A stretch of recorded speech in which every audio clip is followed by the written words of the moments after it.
Ladies and gentlemen, it's Greg Brown, host of the Daily Intermission podcast. It is season 3, episode 24. And in the pregame show, I've got a great story, a story of when I hosted trivia night at my undergrad university with a good friend of mine, Ted Higa. So I'll tell that story in the pregame show. Quarter 1, we'll talk a bit about the World Cup and the MLB. It's been a crazy week in the MLB with all the signings. Quarter 2 will be the NFL. Quarter 3, NBA. Actually, NBA, NHL? Let me take a quick peek here. Just NBA, and then quarter 4 we'll round it home with the NHL, UFC, and a bit of PGA news. I'm excited to be back in studio. I'm feeling like my feet are back under me after my trip in Baltimore. Hopefully you guys all enjoy the recap show. I'm actively looking for a new host. Partially why I'm going to tell this story in the pregame show is that I think Ted is a good candidate. We hosted trivia together at our undergrad. He's a hilarious dude, loves his sports. So he's a guy that I'm going to be talking to, but I've been really brainstorming, what direction the Daily Intermission is trying to go into. What does this look like? It's time, as you lose a host, but as you kind of, garner an audience and as you've kind of made the strides to where we are now, you've got to continue to grow and you've got to continue to make strategic moves to continue to fuel the engine, to continue to, grow this thing and make more noise in the social world. So I'm doing my best to sit down and brainstorm and really figure out what that looks like. But don't be surprised if you hear from Ted Higa in the next few episodes, a little trial run to see how the audience responds to Ted. But Ted and I hosted a trivia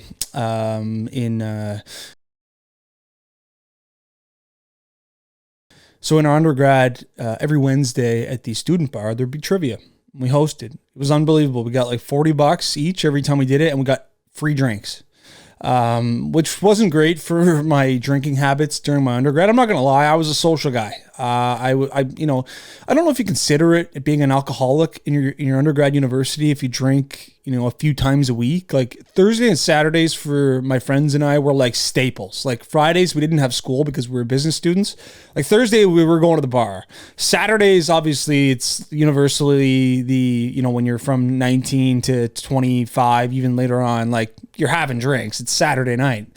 Fridays I usually took off, but I had a lot of friends that went Thursday, Friday, Saturday every week of their university career, which is unbelievable. It's an unbelievable feat if you think about it. Some seriously bad habits were created, but the Wednesday kind of kickstarted the week because I would get a good buzz on, and then Thursday night clearly I was going, and Friday I'd rest up. But so we hosted trivia. We would come up with different themes, and people from around the campus would come and watch and have laughs. Like we were a good duo. I mean, this Ted guy brings a ton of energy, and he is truly a comedian. He's a more of a natural comedian than I am.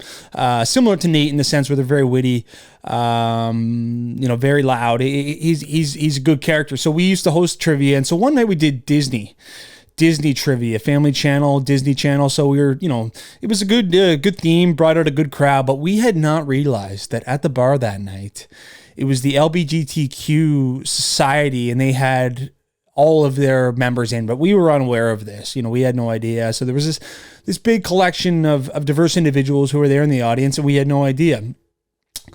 So some of our answers, so essentially how we laid it out was we'd read the question and then we'd have 4 answers, A, B, C, D, and just multiple choice. And so during some of the questions, I remember like in the middle of them, we did as Ashley Tisdale, but we did Ashley Jizdale. And then it was just completely immature. And then we had Amelia Cameltoe as one of the... Anyway, you want to talk about a fiasco? This group that we had no idea was in attendance went to like the president of the school. Like we got in some serious shit for pulling this off, which I think is just a harmless joke. And it's a very immature joke to have those mixed into your multiple choice answers, but they certainly didn't think it was funny. I remember we got suspended for I think a week or 2 trivia weeks. So it was a tough scene for us for sure. But I will never forget the hosting the trivia and what a great experience that was. And I'll say this, just for anyone out there who's kind of in their, undergrad or they're kind of in their young professional lives, like any opportunity you have to do some public speaking, it goes such a long way. I was lucky. I did my undergrad in business and master's in business, and typically those programs demand a lot of public speaking. And I think it's just such a great skill to have, and it's just builds confidence and your ability to talk, not only in front of your peers, but in front of strangers. And I really do think it's a good skill to have. So trivia certainly, helped out with that. Oftentimes did the beers, but no, that was the story from hosting trivia with Ted. I'm sure we'd have more, but yeah, I think in the next coming episodes we're going to give Ted a go and see how he does on the pod, and I know that he's super interested, and he's a guy that in terms of content creation, like, it comes second nature. Like, this guy, you could have a camera on this guy, and he's just always being jokes. So we'll see what Ted's has on the go, and we'll get him on in the next few episodes. All right, ladies and gentlemen, let's hop into quarter one. It's the World Cup and the MLB, but in the World Cup, the quarterfinals are set. The top 8 teams in the world are all ready to rock and roll. And for, a person from Canada, I'm excited to see two teams, I should say, from Canada's group in the mix. We've got Morocco and Croatia, both teams that I think will go down. But tomorrow, or today, if you're listening on Friday, Croatia versus Brazil and Netherlands versus Argentina. So, just at first glance, I'll be riding Brazil and Argentina. Brazil seems to be an absolute fire wagon. Like, this team has just been running over teams. But as we know, Croatia's got some fire. They're a good team, so that should be a good game. And then Netherlands, Argentina. Netherlands obviously holding off the United States in the round of 16, and Argentina with Lionel Messi. I mean, that's going to be a fun game to watch as well. Saturday is when things get really interesting for the next 2 quarterfinal games. We've got Morocco and Portugal. And Portugal's obviously under some serious spotlight right now because of Cristiano Ronaldo and him riding the bench, picking splinters out of his butt. But the individual who they started in front of Cristiano Ronaldo scored 3 goals and had an assist. I forget his name right now. I forgot to put that in the notes. But so Ronaldo is really making noise right now. Clearly, he's left Man U, and Cristiano Ronaldo, went separate ways. And then Cristiano Ronaldo was sad at the World Cup, and apparently he's been offered from the Saudi Arabian government, or this investment group from Saudi Arabia. I mean, they have so much money. It is insane. Like, I can't comprehend how much money these people, they're throwing hundreds of millions of dollars at golfers every single week, it seems. And now they're offering, I think, Cristiano Ronaldo somewhere around $300 million to come play in Saudi Arabia. So be interested to see if he does. I mean, I think he'll do that. Like, why? I mean, I don't think it's a long-term contract. I think it's like a couple of years. So, I mean, it's probably going to be Cristiano Ronaldo is going to be playing for a Saudi Arabia soccer club in the near future. But Saturday, we've got Morocco, Portugal, which would obviously be a great game. I don't think Cristiano Ronaldo is going to start. And then we've got England and France. Are you kidding me? Mbappe has been an incredible story. I mean, he's climbing the rankings for all-time World Cup goals, and he's like in his second World Cup. So Mbappe's been tremendous, and obviously the England team is deep.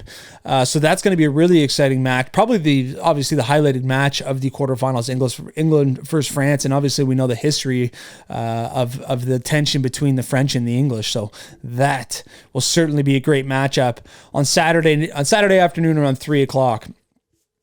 Just some other storylines out of the FIFA World Cup. I Show Speed. So this guy reacted to one of my TikTok videos a few weeks ago, and in my opinion, absolute clown. Like, his skill is just that he just goes crazy at things. Like, he just acts so obnoxiously that people watch him. Some of the content creators out there and some of the, Twitch streamers, like Aiden Ross comes to mind, I Show Speed, like what is their talent? Obviously it's being able to, attract a massive amount of eyeballs on them. But I mean, I just think it's just such a clown act. I think these kids are just unbelievably dust, to be honest with you. And this I Showed Speed guy was completely racist at the World Cup. He had a selfie video going, and a Chinese fan came over and was like, chatting with him. And then he just starts blurbing out like, hung, ching, hung, like just completely degrading the Asian language. He said konnichiwa, which is a Japanese saying. And I mean, it was just tremendously immature and racially driven, in my opinion. And anyway, there's a lot of heat around I Show Speed right now. If you don't know what that is, check him out on YouTube. He's a massive YouTuber right now. And he did react to a Daily Intermission video. So, I mean, I didn't know who it was, but a lot of people were commenting like, Greg, you got to go check out this guy. He reacted to one of your videos. I'm like, all right, well, whatever. Canadians goalie, just finally in the FIFA World Cup, Canadians goalie was getting abused by Croatian fans, apparently. I don't know the historical tensions between Croatia and Serbs. There's two parties of people who have been at war for a long time. Anyway, I guess the Canadian goaltender, who was terrible through the tournament, to be completely honest with you, has Serb roots. Was born in Croatia and moved out as a young child. Anyway, the Croatia fans, I guess, were being extremely obnoxious, and FIFA has fined Croatia due to the actions of their fans. So that's an interesting storyline. We'll continue to monitor. I'll definitely be tuned into the World Cup tomorrow. So make sure you're in the Chalkboard app. We'll be talking about where we're going to be laying some money. I had to do the old reload into the betting account. It's never a fun time when you've got to reload that thing. But I mean, come on. Are you going to be watching sports without throwing a little cash around? Absolutely not. So I'm back in the mix. So make sure you're in the Chalkboard app for the best bets and for where people are laying money for tomorrow's World Cup. All right, continuing into quarter one, the MLB has been noisy the last few days, to say the least. Some massive MLB signings. As a Boston Red Sox fan, not very happy about Xander Bogaerts, shortstop for the Red Sox, signs an 11-year deal with the Padres. The Padres, where are they getting all this money? Anyway, 11 years, $280 million deal. The last year of his, he'll be 40 by the time this deal's up. So 29-year-old Xander Bogaerts heading to San Diego. Aaron Judge signs a 9-year, $360 million deal with the New York Yankees. I'm not sure how good this deal is going to look after like 2 seasons, but he got the bag. I mean, what they offer him last year, like $220 million.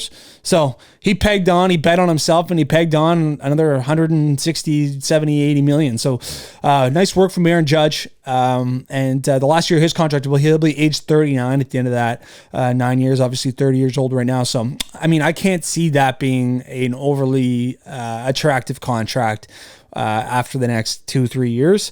That's just me personally thinking, but I mean, it's crazy. Trey Turner signs an 11-year deal, $300 million with Philadelphia. He'll be age 40 after that deal concludes. So the Phillies obviously went on a great run this year, really bolstered their roster with Trey Turner. So that's going to be exciting for Philadelphia Phillies fans. Justin Verlander headed to the New York Mets, a 2-year, $86.6 million deal. This guy, Justin Verlander, I mean, you want to talk about securing the bag. Oh my Lord, $86 million. He's over 40. He's 39, so he'll be 41 by the time this deal's up. But obviously a Cy Young winner. He still had his stuff.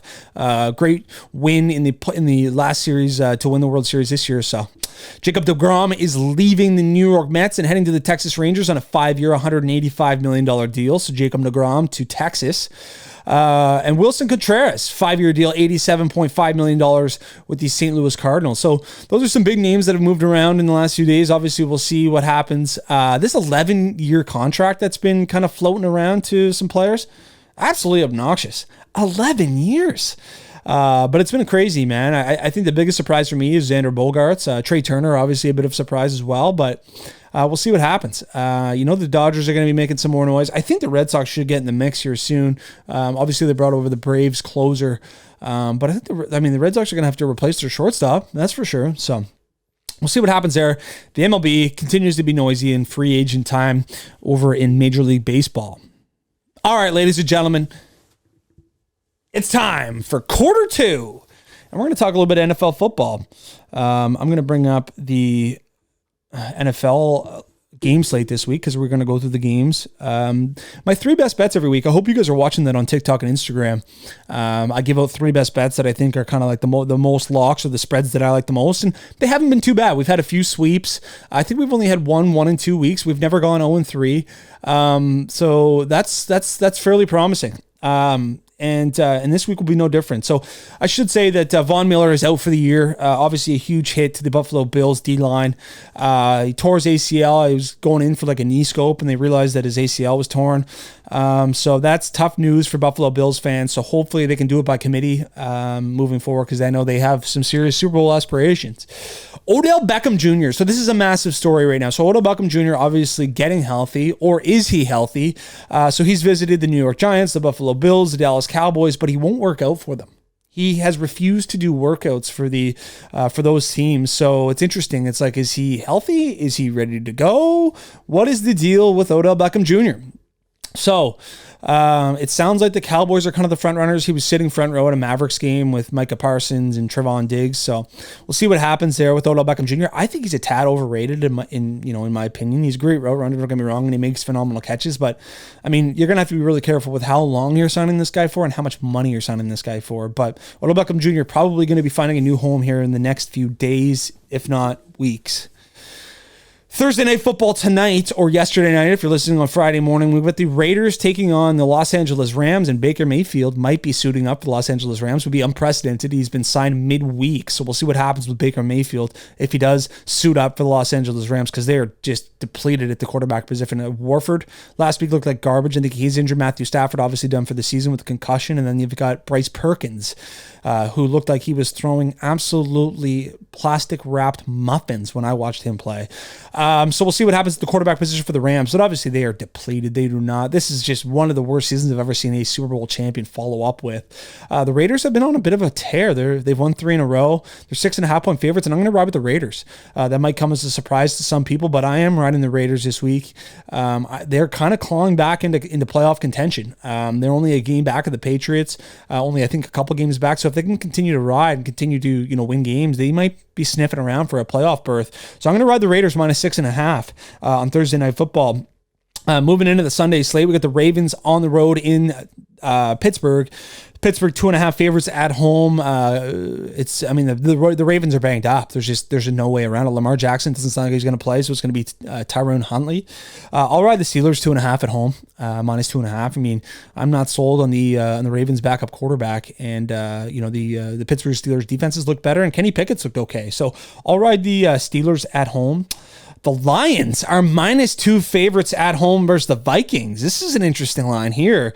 I'm on the Vikings plus 2 in this one. I know that the Lions have played much better. They have, their defense has looked okay, and I mean Jared Goff's been phenomenal. Amon St. Brown is back in the mix. I just think that in a shootout here, I think the Vikings can get this done on the road. So I'll take the Vikings at plus 2. The Jaguars heading into Tennessee. The Tennessee Titans are minus 4. We'll have to keep an eye on Trevor Lawrence. He hurt his toe last week, so he's questionable to play. I like the Titans in this week to bounce back after a tough loss last week. I like the Titans minus 4 in this one. I just don't think the Jaguars are going to be able to handle the Titans D, and I think the Titans will be able to have their way with the Jaguars defense. I like the Titans minus 4 in that one. The Eagles on the road to play the New York Giants at MetLife. The Eagles minus 7 favorites. This is interesting. Division games, big spread on the road. I'm on the Giants plus 7. That might come as a surprise, but I think the Eagles, they're going to lose a couple games coming down the stretch. This might be one of them, but I like the Giants plus 7, maybe a 6-point game, maybe a 3-point win from the Eagles, or maybe even an outright win from the Giants. So I'll go with the Giants plus 7. We'll get the New York Jets traveling into Buffalo. The Bills minus 9.5 favorites. I'm riding the Bills minus 9.5. Mike White has actually looked pretty good for the Jets, but I think the Bills owe the Jets one after losing to them earlier this season. I think the Bills are all fired up. So they lost 20-17, if you don't remember, on November 6th. So I'm going to be riding the Bills minus 9.5. I like the Bills in a blowout fashion. Cleveland. Deshaun Watson led Cleveland on the road in Cincinnati this week. Cincinnati minus 6 favorites. I'm riding Cincinnati minus 6. I mean, coming off a confidence-building win versus the Kansas City Chiefs, you'd have to think that they'll be feeling good. And Deshaun Watson looked like shit last week. So I'll be betting against Deshaun Watson moving forward, and I'll be taking the Cincinnati Bengals minus 6. The Cowboys minus 17 favorites versus the Texans. That's an automatic plus 17 hit for Houston. Minus 17? Holy shit. Yeah, I'll be hitting I'll be hitting Houston plus 17 in that one. I mean, come on, just keep it reasonable. A backdoor touchdown or two?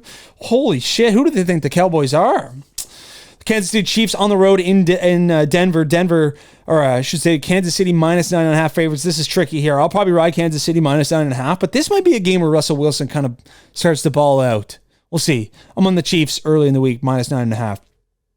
Tampa Bay Buccaneers traveling into San Francisco. San Francisco minus 3.5 favorites with Brock Purdy under center. Give me the Buccaneers plus 3.5. I mean, I'm not sold on this Brock Purdy guy. Come on now. I'll take the Buccaneers on the road plus 3.5 in this one. Carolina traveling into Seattle. Seattle minus 4 favorites. Give me Seattle minus 4. Geno Smith's been balling, man. I like what Seattle's bringing to the table. Miami traveling into Los Angeles. to play the Chargers on Sunday Night Football. The Dolphins minus 3.5 favorites, and I'll probably be riding the Dolphins 3.5, to be honest. This game could be a bit of a shootout, mind you, 51.5 projected total. I do like the Miami Dolphins in this one, though, at minus 3.5. I think they bounced back after a tough loss last week to the 49ers. And then we got the Patriots heading into Arizona for Monday Night Football. Arizona hosting the Patriots. The Patriots minus 1.5 favorites. Give me the Patriots. I like the Patriots win that game.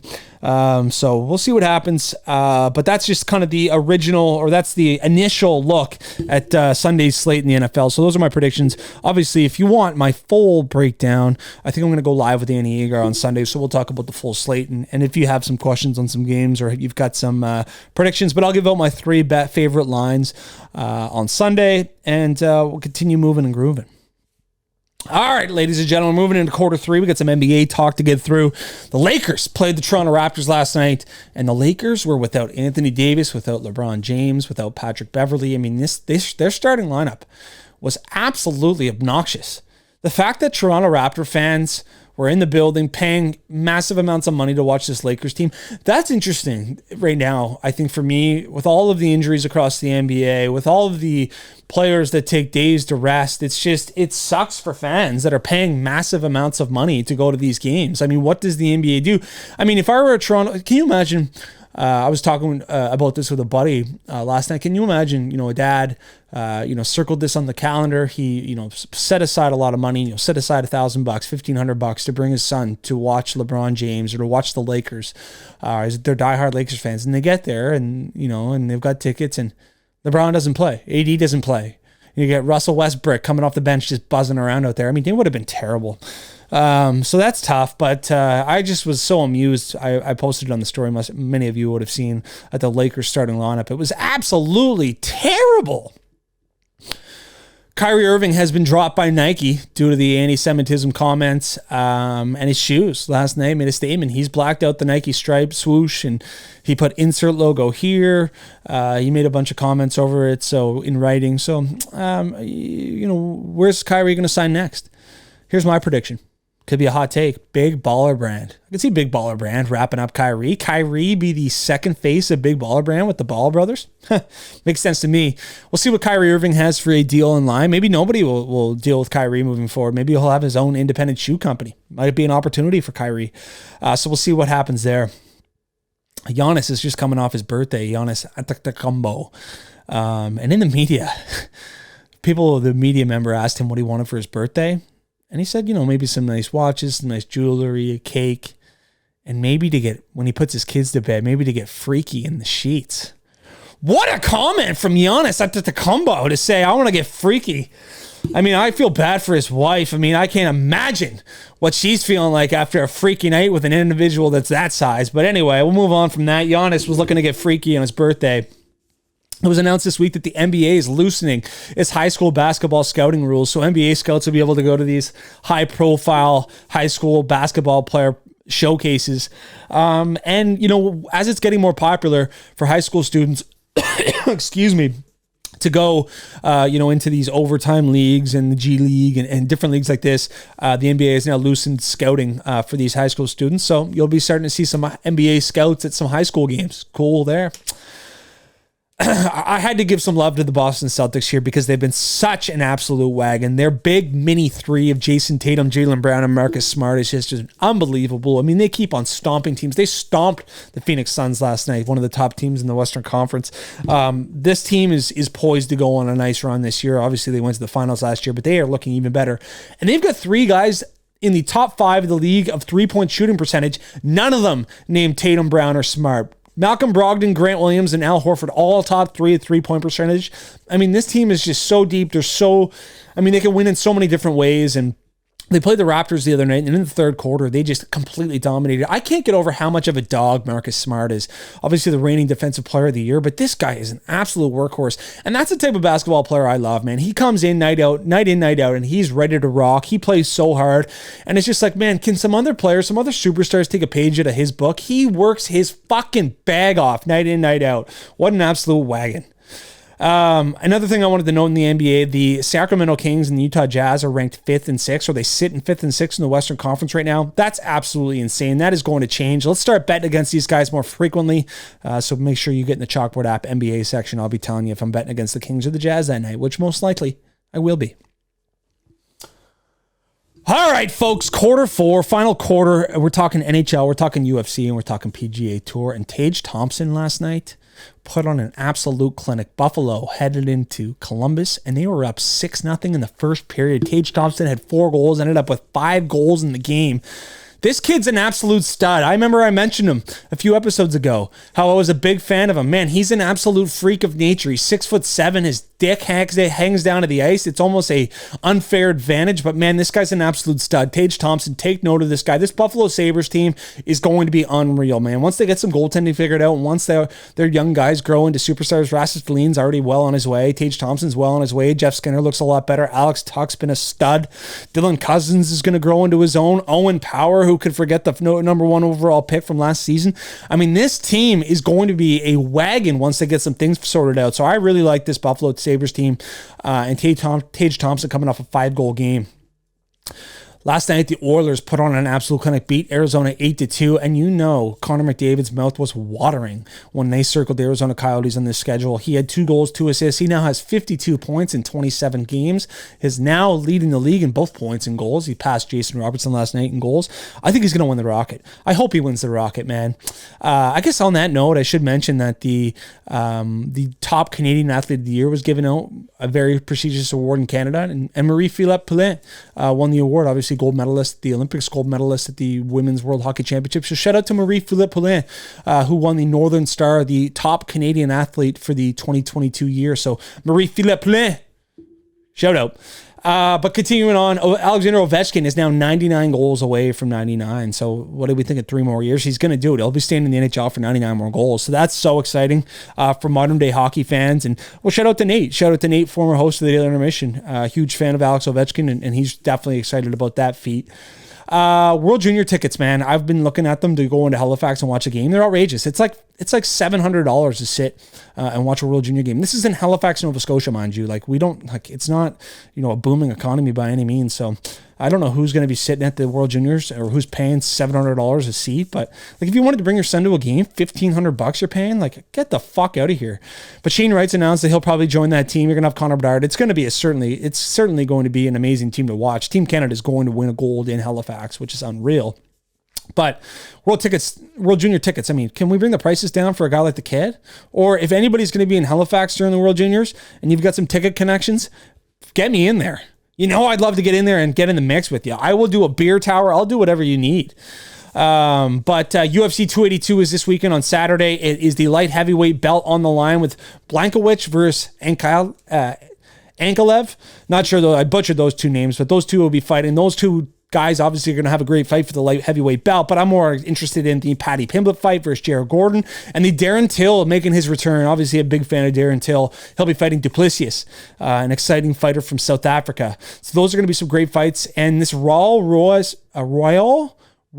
Jr., 18 years old, is going to be fighting on the card. So that's going to be super exciting. I'm probably going to be having some pints and watching those fights. UFC 282 on Saturday. And just finally, also on Saturday, we got the Rory Tiger versus Jordan and Justin Thomas night golf match, 12 holes. I think it's going to be worth tuning into. We'll get some bets on the go. I'm not sure how I'm going to be able to watch that. I think it's on like Showcase or TNT or something, 2 channels I don't get in Canada, but we'll see what happens there. I've been kind of mapping out what I'm going to be doing in the new year for some giveaways. And I think that I'm going to be giving away some tickets. I think Boston will be the city. Maybe go down for a Celtics game and do a giveaway for, subbing to YouTube and following on Instagram for all the people off TikTok.